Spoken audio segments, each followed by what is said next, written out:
اللہ تعالیٰ نے رمضان میں زوجہ کے قریب جانے سے صحابہ کو منع کیا تھا. بڑا دلچسپ واقعہ ہے.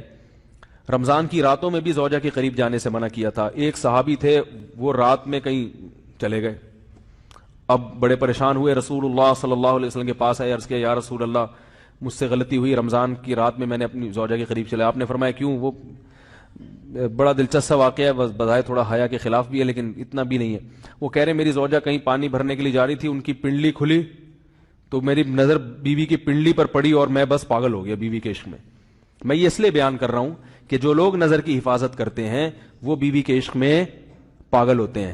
جو دن رات انٹرنیٹ پر پنڈلیاں دیکھتے رہتے ہیں انہیں بیوی کی پنڈلی بھی کیا شکل بھی اچھی نہیں لگتی ان کو. بد نظری کا یہ عذاب ہے, وبال ہے کہ جو اللہ نے گھر میں آپ کے لیے بٹھائی ہے وہ آپ کو اچھی نہیں لگے گی.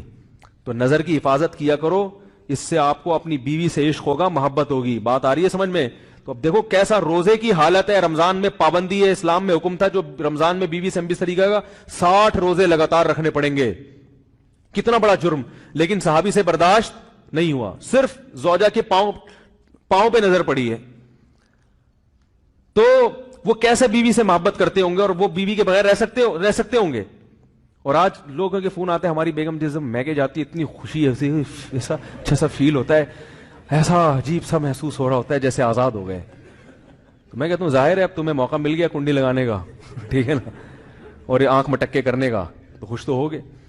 تو یہ بھی ایک عذاب ہے جو لبرل لوگ نے جس عذاب میں ڈالا ہوا ہے نا, اس میں عورت کے حقوق نہیں ہے. عورت کے حقوق نظر کی حفاظت میں اور عورت کے پردہ کرنے میں. جب مرد باہر نکلے گا سب پردے میں ہوں گی تو آئے گا کس کے پاس؟ بیگم کے پاس ہی آئے گا.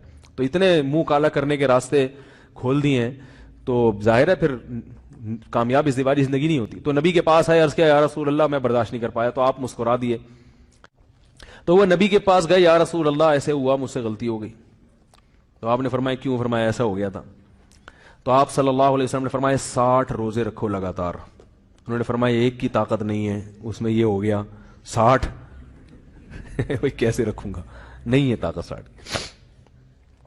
آپ نے فرمایا ٹھیک ہے پھر 60 غریبوں کو 2 ٹائم کا کھانا کھلاؤ. فرمایا اس کی بھی طاقت بولو بھائی نہیں.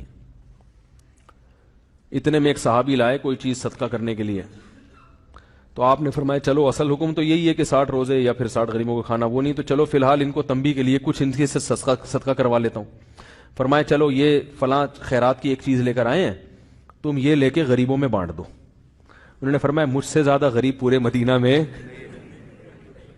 بھائی کوئی بھی نہیں.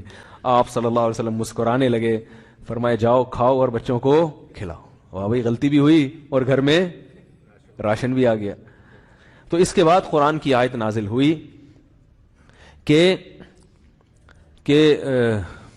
احل لکم لیلۃ الصیام الرفث الی نسائکم ہن لباس لکم وانتم لباس لہن علم اللہ انکم کنتم تختانون انفسکم فتاب علیکم وعفى عنکم فالآن باشروہن وابتغوا ما کتب اللہ لکم.